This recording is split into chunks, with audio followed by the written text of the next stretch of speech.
On today's episode, Mike and Ryan use science to put common beer myths and hacks to the test. Cheers.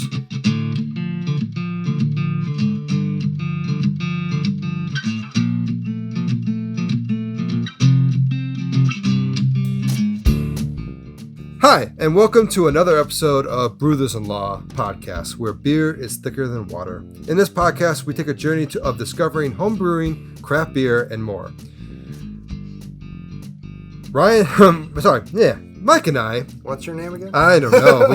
We are recovering from this the last is episode 2. The last one was a tasting break. So we are both amateur homebrewers, excited about beer and home brewing. I'm Brewthers-In-Law. We aren't looking to act as authorities, but to share our experiences with you, the good, the bad, and the ugly. And we hope that you will share with us so we can all learn and grow and enjoy this wonderful hobby together as we all drink way too early in the morning. Cheers. I am Ryan, Cheers and to with me, recording in the morning. Yep. I am Ryan, and with me, as always, my brother-in-law, Mike. How's it going? Oh, man. We just recorded our Porters versus Stouts episode at 10 in the morning. And, baby. You might hear me eating some peanut butter crackers. Should have eaten a bigger breakfast. But with that said, I am so excited. A little bit of personal info for anyone who doesn't know me personally, because that's how that works. I work in medical research, so I do science for a living, and I'm really stoked about the tests that we did for this episode of Myth-brewsters. Well, before we get to the Myth-brewsters, let's dive into our first sip. Okay. So, I know you were excited about this one when I told you this one. It is a really good idea. So, going along with myths and legends, we'll say, Mike, what is a myth that you truly believe in? Okay. I struggled with this one. I'm not really someone who believes in a lot of myths. At least I don't think so. So the two things I will say is that while you had, when you texted me, you said Nessie, aliens, etc. So while I don't believe that aliens have ever visited Earth or anything, I'm not sure if this counts, but I definitely do believe that there is life elsewhere in the universe, and probably intelligent life, and that there also probably was, at least at some point, rudimentary life somewhere else in the solar system. So you believe in aliens? Sure, I believe in aliens, put it on the record. Also, this is kind of adjacent, but I wouldn't say it's a myth I believe in, but I'm a sucker. You and I talked about this at the beach this year in Lexington. I'm a sucker for any sort of deep sea, the whole there's so much unexplored, what the F is down there, because you look at things like the anglerfish, which is just weird, nightmares, terrifying nightmare creature, and then you realize how little about the deep sea we really know, and you're like, what else is down there? Mm-hmm. And there was this really fun little thing I found. There, I don't know if we may have talked about this, but have you ever heard of the bloop? Mm-mm. Okay, so there's this. It's been disproven now, but there was this. They track sounds, using sonar and stuff. Yeah. In the ocean, and they collected this sound that had the profile that made it seem like it was organic, like it came from a living creature, but the frequency of it was so low that it had to have been. The size of a creature that could have made this sound was it had to have been enormous, could eat a blue whale as a snack, enormous. So they called that sound the bloop. Okay. And you can look up, just go to Google image search and look up the bloop. And there's a lot of really great fan art of it, of just, enormous fish about to just chomp a boat or whatever. Yeah. And it was eventually discovered that it was some sort of deep sea volcano or something like that. It was disproven, but I wouldn't say that I believe in creatures like that per se, but I love stuff like that. I think it's a really fun I wish fiction would explore the deep sea a little more. Mm-hmm. And I think that stuff is all really fun and neat to kind of maybe not truly believe in, but at least to kind of fictionalize about. I think it's a really solid place for horror to be based off of and that sort of stuff. Yeah. Well, one that I honestly believed, and it was actually proven to be a true thing. This isn't mine, but I'm going to play off what you were just saying, was the Kraken. The Kraken, though technically not like what's been portrayed in like most pirate lore, giant squids have been found. Totally real. They are a real thing. I know. I would love to see one, like a body of one in real life. Would that be so cool? It would be. I would be terrified, but. Well, not a living one. Yeah, but still, knowing something that big. Sorry, knowing something that big is out there. It's crazy, right? It's insane. But my true one, and I do have a side note to it, so I'm going to say this. I believe in Nessie, the Loch Ness Monster. But the side note to it, I no longer think she's still there because it has been 40, 50 years since the first spotting of it. And, age happens, time happens, and I think she's now, passed. Now, sleeping with the fishes. Literally sleeping with the fishes. That was my main one. The other one, and actually I just thought about it. We've discussed this, but yeah, I believe you have at least a few myths you subscribe to. Well, I mean, there are many that I subscribe to, but we won't talk about all of them. But the other one that you brought up that actually made me think about is the story of Atlantis. So again, going off what you said, the sea has been explored, what I would say 50%, and I think that's being generous. Yeah, at least the deep sea. The deep sea, yes. The deep sea is way less than that. Yeah, exactly. So we don't know what's way down in the bottom of those oceans to see anything. So Atlantis, I think it was originally stated that it was in the Mediterranean area because it's a Greek legend of some sort, or at least around that time. Yeah.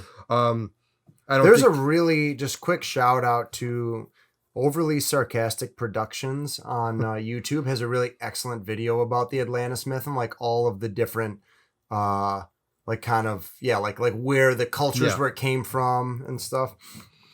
But yeah, the main one probably would be Nessie. I've always believed in Nessie, just because of I will admit I watch a lot of those Discovery Channel specials where they go. They're so entertaining. Well, and I understand they show the water and how murky it is, and it's insane on how you can just keep going with trying to find her, but you can't because of how dark and gross the water is at Loch Ness. So you can't see anything. I saw cameras where they put the cameras in there as deep as it goes, and you can't see anything in front of you. You, right, to me now, I wouldn't be able to see you. That's how murky that water is. I didn't know that. Yeah. So that makes searching really hard. That's interesting. But I do admit, it has been long time. She has passed, especially as a large creature. Maybe we'll find the bones. You'll find the bones somewhere in the bottom of that murky mess. But let's put on our Myth-brewsters hats here. Right. I was going to say, you say that may be a hard one to prove or disprove, but there are several myths and hacks that we can prove or disprove right here and right now. Yes. About beer. And we're going to start with the heat cycle. Yes. Okay. So we are going to, we tested out. One test is going to be done live. Yes. On air. That will be coming up. We tested out a total of 4 either myths or hacks. So we sort of defining a myth is something, some conventional wisdom that you're taught about brewing, or in this case, really more beer drinking, or beer storage, etc. Yeah. A hack is something, something to kind of improve your beer experience in one way or another. So the first test that we ran was the question of whether a heat cycle ruins a canned or bottled beer. So this was something that at least, so the conventional wisdom, what I was told in college, something that I feel like I've experienced in real life, is that if you buy refrigerated beer, you need to keep it cold. If you let it warm up, even if you then make it cold again, it just tastes bad. Yeah. I don't know. It just tastes gross. So some people call this skunking. Technically, that is a different thing. Skunking is when you've got, especially green bottles, but when they're exposed to sunlight and stuff, like that Corona. That's a clear or bottle. what Heineken just tastes like all the time. Skunk. Sorry, everybody. Technically a different thing. So if you buy refrigerated beer, you need to keep it cold. Is this something that you were exposed to?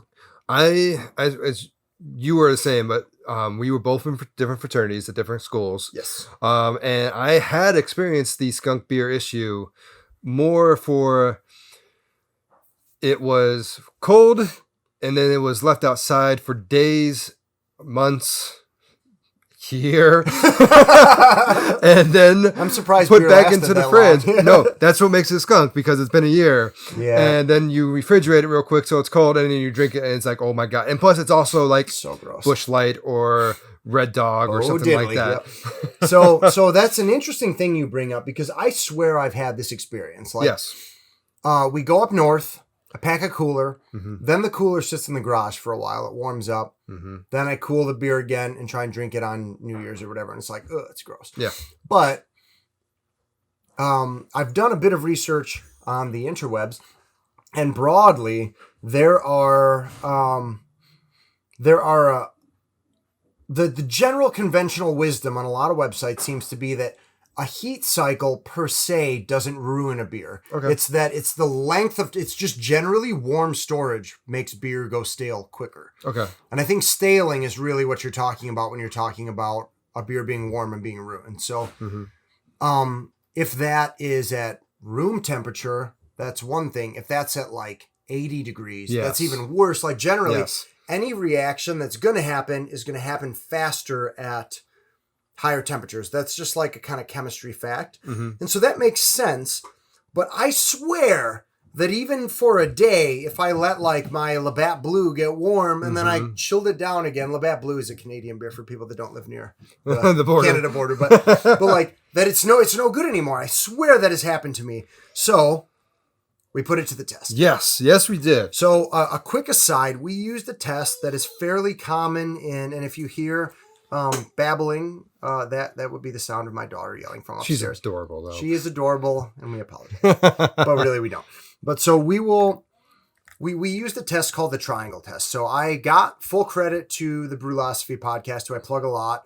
Must say they for should this advertise idea, for us here. yeah, but it is fairly ubiquitous amongst not just like beer research, but more broadly like perceptual research. If you're trying to see whether people can tell a perceptual difference in something that they taste, you use a test. You can use a test called the triangle test. And the way that it works is that you're blindedly given 3 samples. So in this case, it was 3 solo cups filled with a sample of beer at the bottom. 2 of those beers were one condition and one was the other. So for instance, if I had used 2 different hops in a beer, and I wanted to know if Ryan could tell the difference, I could give him 2 beers hopped with one hop and 1 beer hopped with the other. Or vice versa. Or vice versa. You kind of randomize which one's which. And then Ryan would have to pick the odd beer out. One of the beers is different. You have to pick the different one of the 3. So that's how the test works. So you can do like actual statistical analysis with this, where you can determine like, if you have a high study population, basically if people guess at random, roughly a third of them are going to get it right because you have a 1 in 3 chance of getting it right. So not always exactly a third, but on average a third over a huge group of people. If they can actually tell the difference, then the proportion of people that get it right will be much higher than a third. So that's kind of how you tell. Now, we ran these tests with me and Ryan and our siblings, which is 4 other people. That's only 6 people. That's not enough to do a robust, like, actual statistical analysis. Not a good sample size, yeah. So take this all with a grain of salt. However, we tested, using the triangle test, the 6 of us took a blinded test on whether a heat cycle ruined it was a canned beer. It was we tested 2 beers. We tested Budweiser, so an American light or an American lager, and then we tested a craft beer, Bell's Two Hearted Ale, just kind of a standard. And like hoppy beers purportedly go stale quicker. Yes. So we tested these both. They were left out for 24 hours at room temperature, so a very short time, because we were testing just the heat cycle, not extended. An extended time. So they were both bought fresh, cold from the same store. And then a can of each was warmed up for 24 hours and then chilled again. I think I technically owe you money for those beers still, so I might have to Venmo. No, you got me that CO2. Oh, We're good. Oh, yeah, okay. But so So then we tested a beer that had been heat cycled with a beer that hadn't been heat cycled. Mm-hmm. Ryan, what were your thoughts going into this test? Did you think there would be a difference? I honestly 100% thought there would be a difference. Again, going off what I went through college, when pledging fraternity. You've experienced it, right? I experienced it, exactly. Though I will say, thinking back to it, I think the skunked beer, as they call it, would be more than 24 hours. I think it's probably more like months. Like I said, months or a year. But and then that's one of those. I think that makes a difference, but I think that... But like in this instance, we're doing only 24 hours. And I think that's going to be more common unless you're just being a dick and just wanting to mess with someone. Be like, this beer is sat out in the sun for a year. Here, drink it. I once tried a beer, a Coors. Oh, God. From literally the 1980s. And I tried it in like 2010 or something. And it tasted like someone melted metal. Like, because it was canned.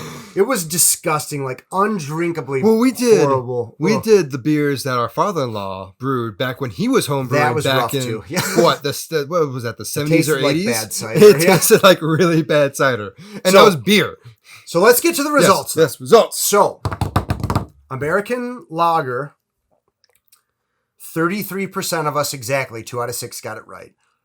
And the Bell's Two Hearted, the American IPA, 2 out of 6. So we hit exactly random chance here. Yes. I know personally, I was able to trick myself. So basically, we can't conclude anything. I see no evidence that there was a difference here at 24 hours.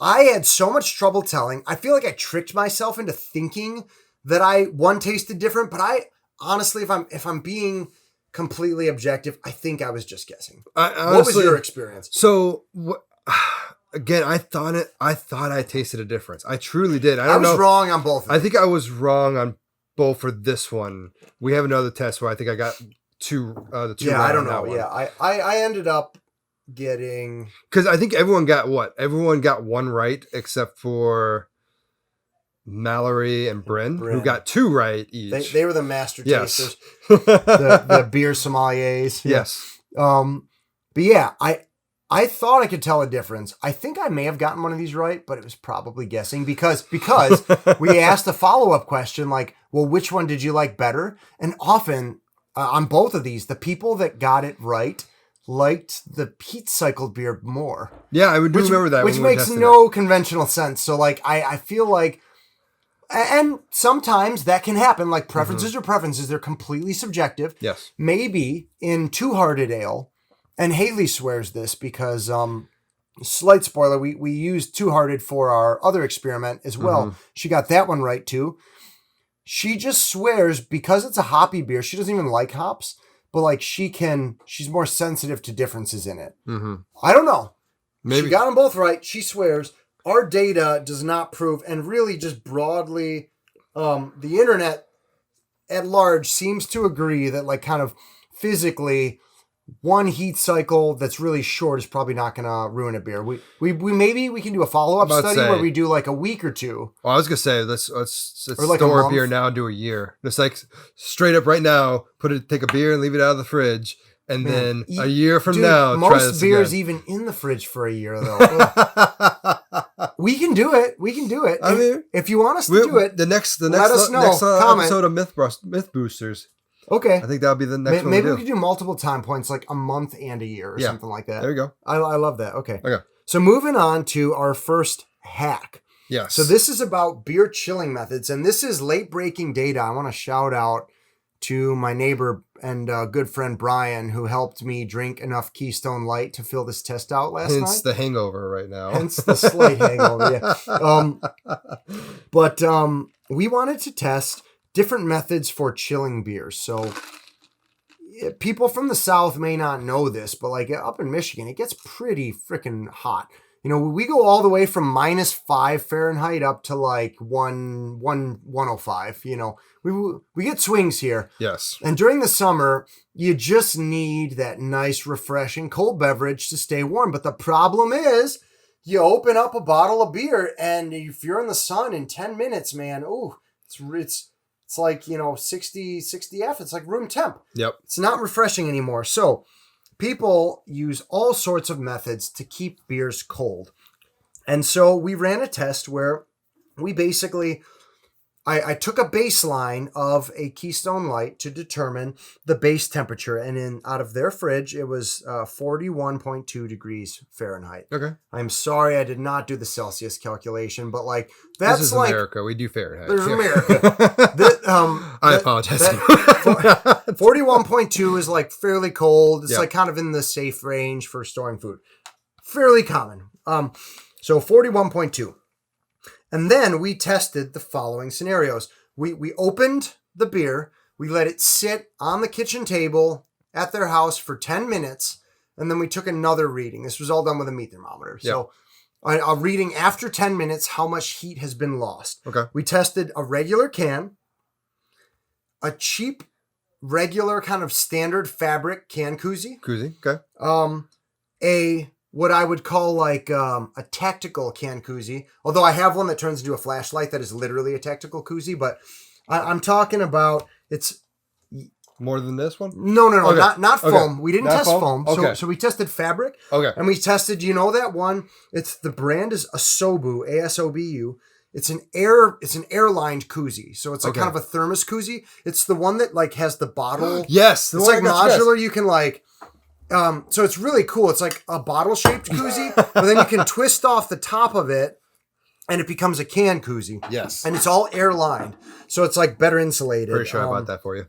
You did for Christmas, yeah. So we tested that, a fancy. So we got cheap koozie, fancy koozie, and then we've got the classic frozen pint glass. Yep. Or the frosted pint glass, where you just kind of.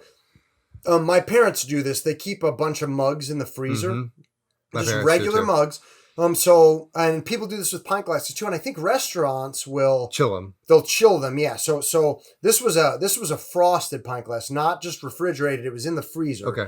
And then finally an ice mug, that old classic, where it's typically a plastic mug that's hollow and filled with some sort of liquid. That can actually freeze and will melt slowly.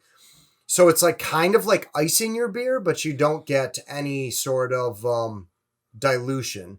It's not melting into the beer. It's just helping the beer stay cold. Side note, I feel like they should make those for scotches. Oh, like an ice-lined... Are you sure they don't? They probably do. They probably do. We'll say that for another episode. They might. That's a really... I've never seen one. I never either, yeah. Like an ice-lined Scotch glass. Yeah. It's a gorgeous idea. Yes. Anyways, go back. Sorry. Didn't mean to distract. So... Ryan, you are completely blind to this. I have no idea. Take part in the test. What are your thoughts? If you had to guess, what's the most effective? I honestly 10 minutes. 10 minutes at room temperature. I will probably say that both the frosted glass and the ice glass are useless in this point because they will melt as fast as what anything else would, and it will just go with the beer itself. I think the special koozie will work best. You think the special koozie was the best? Okay. So the can warmed up by 2.5 degrees Fahrenheit, right? Okay. So that's our baseline. 2.5 degrees of warming up to 43.7 degrees Fahrenheit. From henceforth, I'm just only going to talk about the difference. The cheap koozie, actually, I don't understand this, but it warmed by more than just the can. So the can warmed 2.5.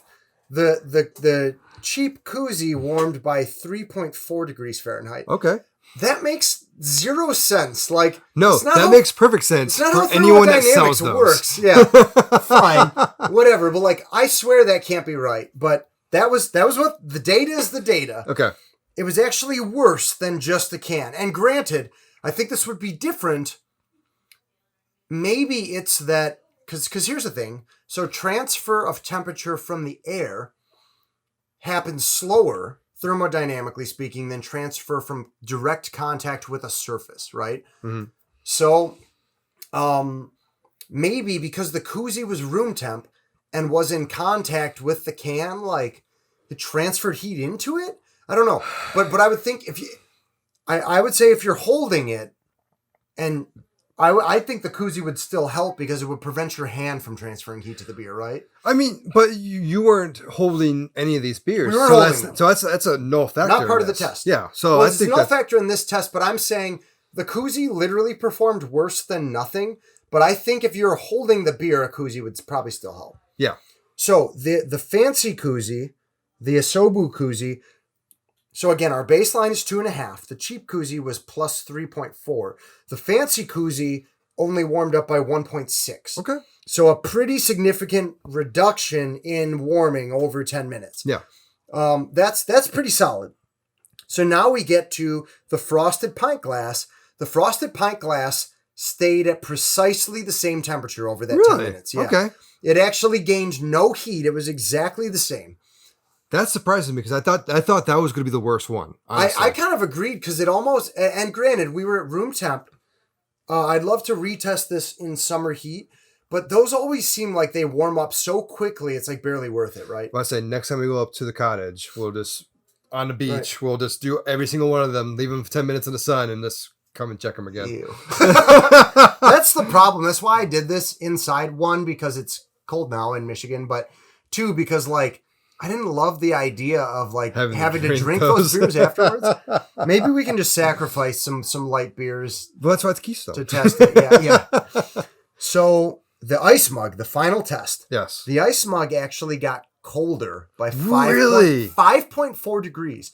So by comparison, the one that warmed up the most, the cheap koozie, warmed up by 3.4. This one got colder by 5.4. Down to 35.8 degrees Fahrenheit. See, I thought that was going to be the second worst, honestly. Yeah, again, so there are some, so in our test, the ice mug by far outperformed the others, but there are some considerations, and I think this plays into maybe your expectations. Mm-hmm.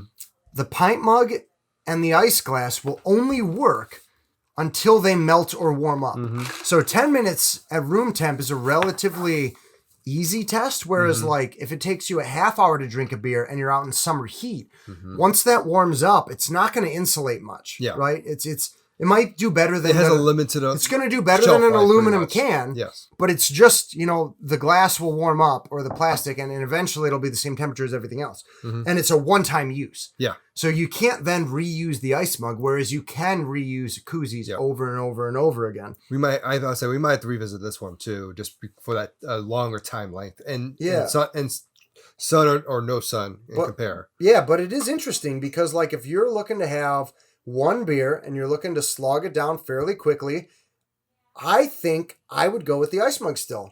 But let's review. If you're going to slug it down pretty quickly, are you going to take time to use a koozie or use an ice mug, or are you just going to drink from the can or bottle? Honestly, like I'm shocked, like when we're in my parents' pool, at how fast beer can warm up in the sun. So I would. I do want to test in the sun. We typically use either ice mugs or frosted mugs there.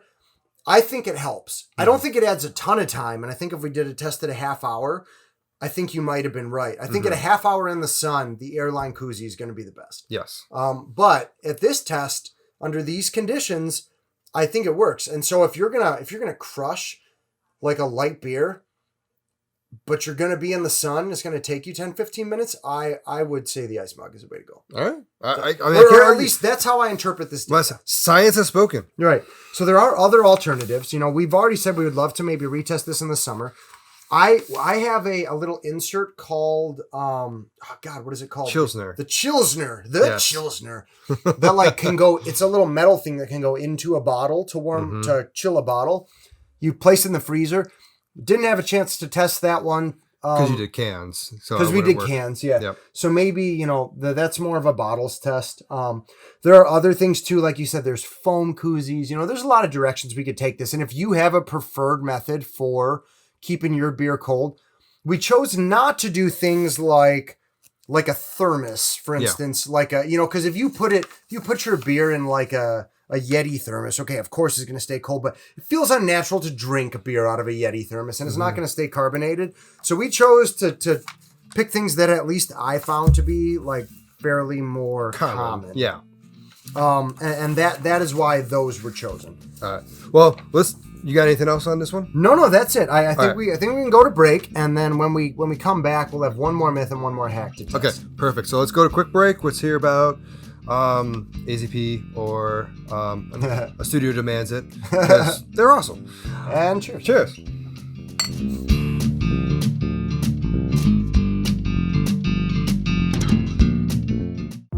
Hi there, I'm David. And I'm Kate. And we're the hosts of another Zelda podcast. There are so many good podcasts out there, and some of them in particular concern The Legend of Zelda. That's right, Kate, and we are another one of them. That is actually the name of our show, Another Zelda Podcast. And in our show in particular, we talk about some of our favorite dungeons, characters, boss battles. We have top 10 lists. Yeah, we do deep dives on game design and production aspects of the different Zelda games. And we talk about our own experiences. We do some review episodes, talk about our challenges, our struggles, and our victories.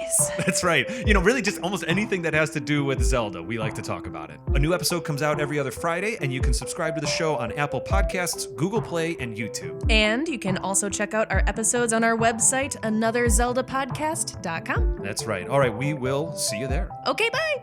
Hey, this is TC. And this is Jim from the Studio Demands It podcast, Where every episode we take a demand from a hypothetical studio, which could be you, and challenge ourselves to conceptualize, pitch, and craft a film based on the stipulations or the demands we are given. We talk about movies all the time. Particularly, we complain about the choices made in the films we've seen. We're nerds like that. And, of course, like any good nerd does, we automatically assume that we could do better. Even with the demands and restrictions that clearly must have been put on by a production. So head on over to studiodemandsit.com and listen to our previous library of episodes. Our library of previous episodes. Our precious library, Jim. Our library of precious episodes. You're a pirate, Smeagol. Okay, so head on over to studiodemandsit.com to listen to our library of episodes. And submit your demand for a future episode too. So go do that. Okay, bye. Okay, end of ad.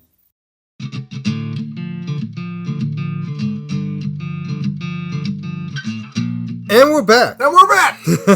All right, so we got one more test and then one more kind of like, I guess, myth with this one where we'll test something else with it. One more hack and one more myth to test. I love the hack. I can't wait till we get to it, but we're going to go to the test first. And I was part of this test, so I kind of know what's going on with this. So let's go to the next one. Go. All right. So the so the next myth that we tested, and again, this is I kind of developed these based on what I believed and what I had been told and stuff that I've wondered about. So it's, does bottled beer taste superior to canned beer? So the conventional wisdom, at least for me, is that bottled beer just tastes better. Even if you pour it out into a glass, and that canned beer can kind of pick up this like metallic sort of taste. And I swear, like in particular, Bell's Oarsman Ale, that's like a Berliner Weiss. It's a kind of a tart sour ale. I swear, I used to love it out of a bottle, and as soon as they went to cans, I didn't like it anymore. I swear, I even tried pouring it into a glass. It just, like, I could have sworn, that like I'd had that experience, and similarly, I noticed it less out of, like, for, like, American light lagers, but for me, it was always, especially, like, craft beers, just seemed like they legitimately were more flavorful, and just generally better out of a bottle. What has your experience been with this? Well, there's been a transition, so I will say that. So most craft breweries, especially, use bottles. Yeah. They were bottling a lot until recently, where they decided to do cans because it is cheaper to can than it is the bottle. I guess I would say personally, I don't think I would really tell the difference, and it's never something something I notice. I guess is it ever something that you have been there might be told certain in the beers. past? I've heard this story For where, like, me, maybe more than you. I've heard it from multiple people, but like I know I can probably see with certain beers, or it's even like it might just be an error with the can, even, or you might just get that metallic taste from the can because of the beer type, or there's something wrong with the cans. Maybe age has something or to do age, with it yeah. too. Maybe older, maybe beers don't age as well in a can or something. So that's the only thing I've heard about it. Okay, so there's actually a fair amount of like legitimate scientific data available on this. Oh, really? Okay. So there is a journal, like a peer-reviewed journal called Beverages. They took time to peer review. I love it. That has performed a large-scale test, about 150 participants, and then there was a smaller one done by the Huffington Post.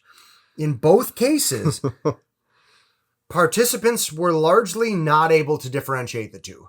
Okay. So there was not a statistical difference in participants' ability to differentiate canned from bottled beer. Okay. And so like I can see why the beverage industry probably wants like good, solid, peer-reviewed science like this, because if it's going to make something taste better, then more people are going to buy it. Like, it makes sense. Mm-hmm. Why this data would exist, but it was surprising to me.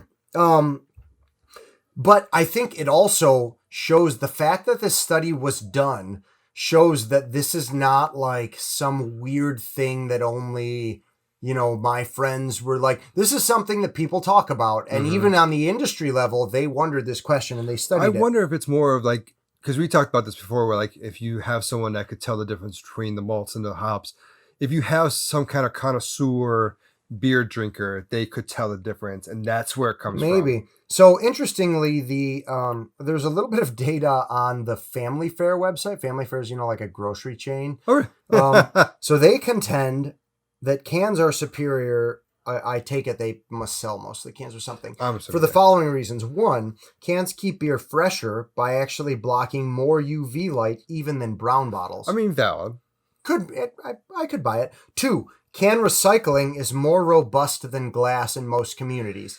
Don't know what that has to do with beer. It's just that like generally cans are better because it's not just taste, they're like more environmentally friendly. Yeah. I don't know. Makes sense that like aluminum recycling would be more robust. Oh, agreed. I don't know. But it has nothing to do with the taste of beer. And three, cans are more portable. I thought that was interesting because I know like for instance, like I like drinking Oberon out of a can.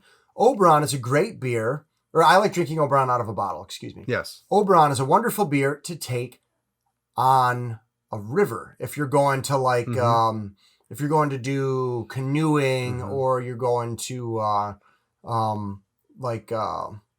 what's the word I'm looking for? The little rafting? Yeah, or rafting. Well, maybe not Lazy rafting. river. Yeah, Lazy river type like, thing. I really cannot think of... But like if you use the little floaties, the little inflatables, and you float down the river too, like a little river float like that, like a canoe trip, wonderful beer to have. And I've noticed, what you can't bring on those rivers? Bottles. Yes. So, and I was actually going to say a lot of the big breweries that have traditionally used bottles, the one I can think of the most is Corona. Corona was always bottle until recently, probably about a year or so. They started doing cans because they realized that Corona's always famously skunked too, so I bet that they're better out of cans. Maybe. I mean, Or at least that's my opinion. But so some other things, you don't need a bottle opener for cans, which is useful. You can take them on rivers. Like I said, cans are also protected from breakage, much better than bottles. I dropped a 12-pack of Oberon bottles on the way back from the liquor store to our townhome once. And it was a mess. Well, that's like the story about when we did the pumpkin spice and I had the Ichabod. When the first time I was trying it, dropped the 6-pack and only 2 survived. So yeah. So on the other hand, canning requires, and like for breweries, canning can be cheaper once you have a canning line. Yes. But you can literally put a dude with a bottling, like a little bottling thing, and you can make him bottle all of it. So it's like, bottling is cheaper in the short term, but more expensive in the long term. Yeah. Whereas canning requires you to sort of put this infrastructure for specialized equipment. And notably, it's not really something that home brewers can do easily. Yeah. Home brewers can't can easily because the equipment is expensive to do it. And generally, it's like kind of high throughput. It's more than a home brewer would need. But if you put in the money, then you can, and they have a higher profit margin, which is really important because like microbreweries have a very low profit margin. So yeah. And that makes sense because like with home brewing, technically the rule here, at least in Michigan, is you cannot brew more than 500 gallons in a year because then you'll be classified as a brewery. Granted, I have not even come close to that in any way, shape, or form. I don't think you have either. Nope. But like for you to do cans, it seems like it's pointless to have a canning machine. If I hit 50 gallons this year, it'll be a good year. Yeah. That's a very good year. Yeah. So I guess none of that answers the question, though. That's sort of a discussion of why you might prefer cans versus bottles broadly, but it doesn't cover whether bottled beer actually tastes better. Yes. So we did a similar test, bottled versus canned Bell's Two Hearted Ale and bottled versus canned Budweiser. So what were your experiences doing this test? I think this is where I actually got one right. I think it was the Bells, if I remember. I think you don't have the actual data in front of you, but like I think this is where I got one right, and it was the Bells. But generally, I think it might have been for the most part a lucky guess. I will admit. But it's just it was hard to tell the difference. I think with those beers. Same. I was shocked. I was really, like I said, I feel like I've had this experience. I feel like I've truly believed that there was going to be a difference, and even tasting it, I was like, I cannot tell. I think got it one comes right. down to the beer. It was definitely a random guess. Yes, like and I think it more or comes less. down to the beer type when it comes to that. Like say for instance, a sour. If you did a sour in a can, a sour in a bottle, which I don't think anyone does a sour in a can. Oh yeah, they do. Oh, they do. Okay. Perrin has a nice passion fruit goza. Okay.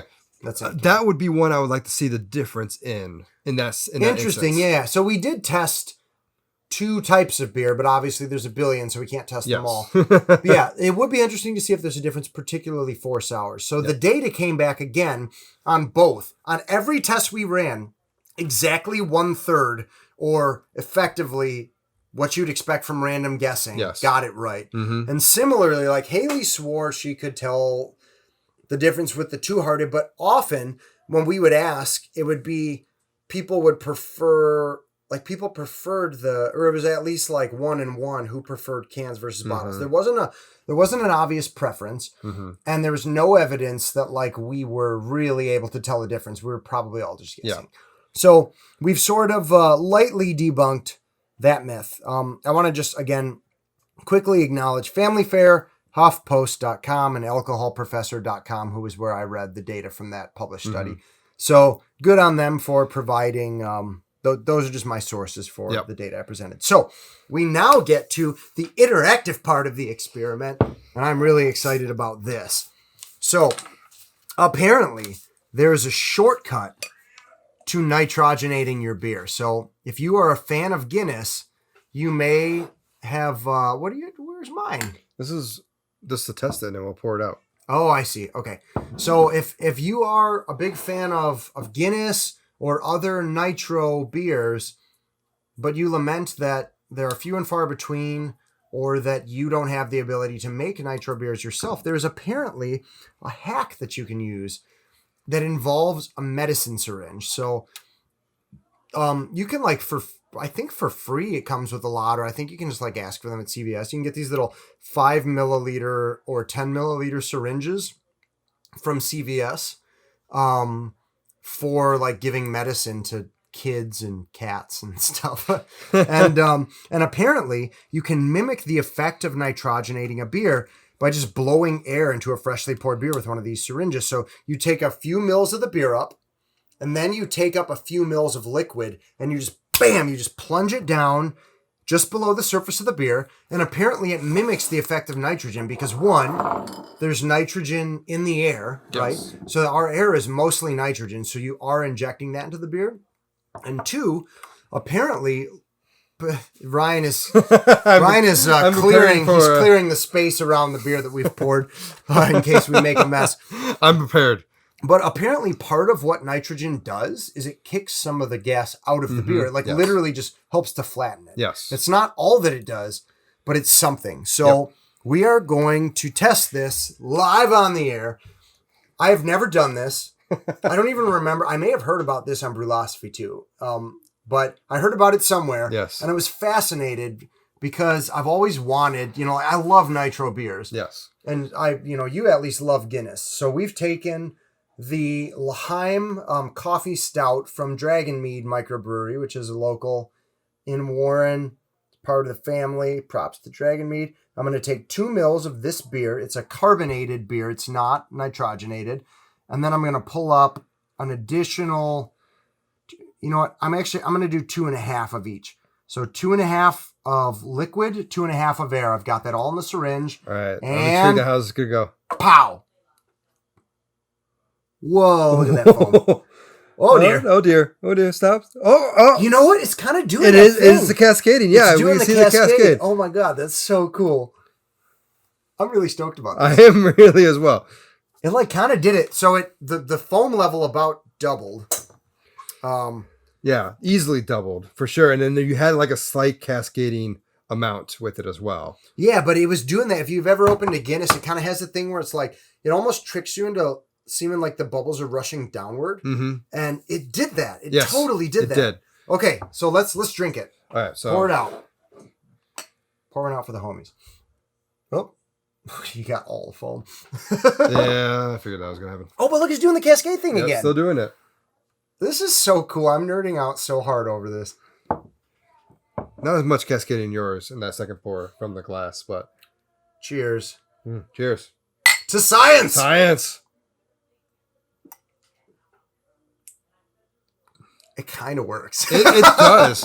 I would- it's like a poor man's version of a nitro beer. Like I would say it gets about halfway there. yeah, And it may be the beer too. You know, it's not like we can do this with like a carbonated Guinness or something. yeah. But it's much flatter, but it does have that kind of creamy. God, I'm shocked at how well this worked. That worked very well. I'm honestly very surprised. After a couple of negative findings, it's nice to turn one up. Like this, God, this is really cool. Mm-hmm. This is really, really cool. I might start doing this.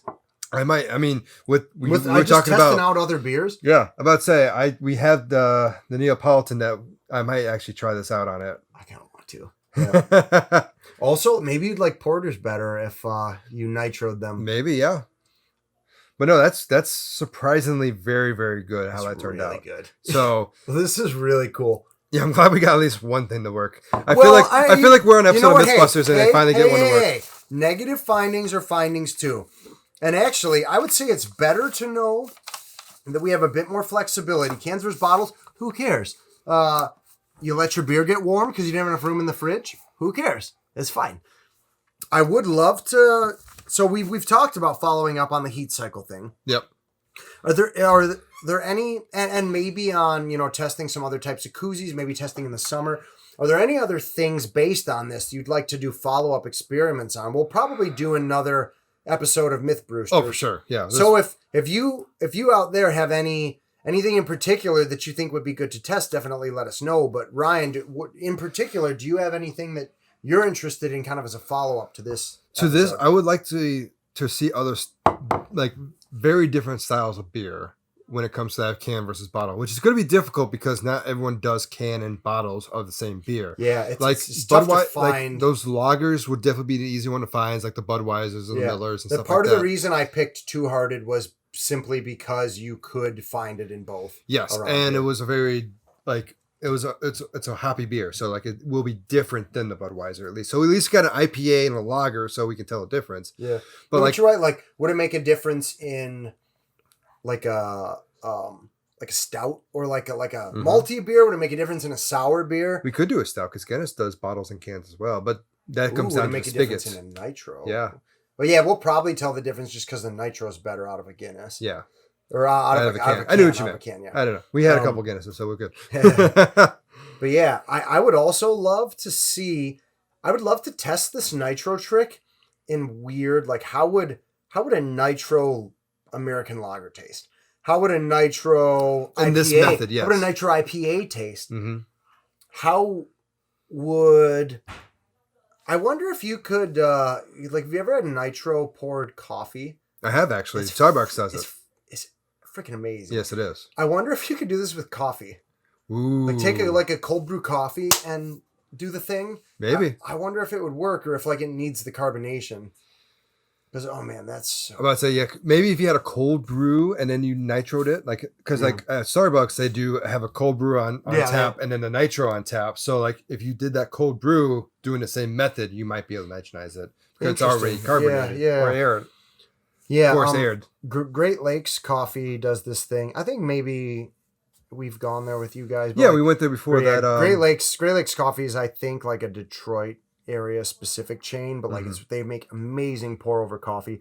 But they also sell beer and stuff, and you can get it half and half of nitro coffee and beer. Yes, and it is So good. I did it with the old Rasputin Russian Imperial Stout. Okay. Half coffee, half that, and oh my god, I was like my life. But yeah, so I think there's a lot of options there. Yeah, I would like basically just love to screw around with the syringe trick with like different things, a ton of beer styles, just to see what works. Like, because I feel like nitro, we talked about it a little bit in our Porters versus Stouts episode, but like, which is hopefully aired by now. I think so. But yeah, like I think nitro's kind of underutilized. Like, you know, hoppy beers on nitro. What's that like? Like a red on nitro. What's that like? It's interesting to see. I'm honestly, but you could test it here before you True. You know, invest in the equipment or, you know, actually like nitro a beer. Mm-hmm.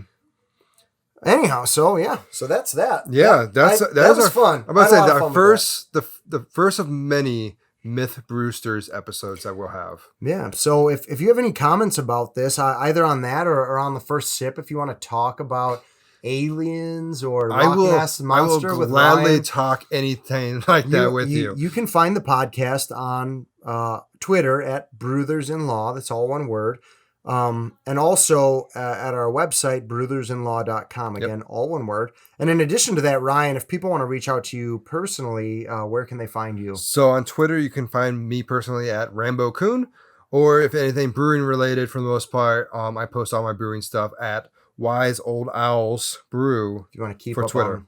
Keep up on the status of Ryan's. So I brew probably about once a month or so. On average, I usually stop during the winter times just because it's Michigan and things freeze, so I don't want to deal with it. Yeah. And also, I do have a blog called hopbrewandblog.com. You can check that out as well. And of course, you can find us on Apple Podcasts. You can find us on Google Podcasts, YouTube, Spotify, anywhere you get your podcast from. Please, we're on YouTube too. That's awesome. We're on YouTube, yeah. And furthermore, particularly if you listen on Apple, if you're enjoying the show and you want to leave us a rating, that's very helpful for new people to find the podcast. Absolutely. Like, we would love to get the ratings, love to hear your comments on it. It helps us. Ratings. It is all about the ratings. I mean, it helps us because then more people will find us when you look up anything beer related. We'd love to grow the community. Exactly. I mean, we're not trying to be like important people, but like we just like to have fun and talk beer and brewing and everything. So until next time, cheers. Cheers, guys.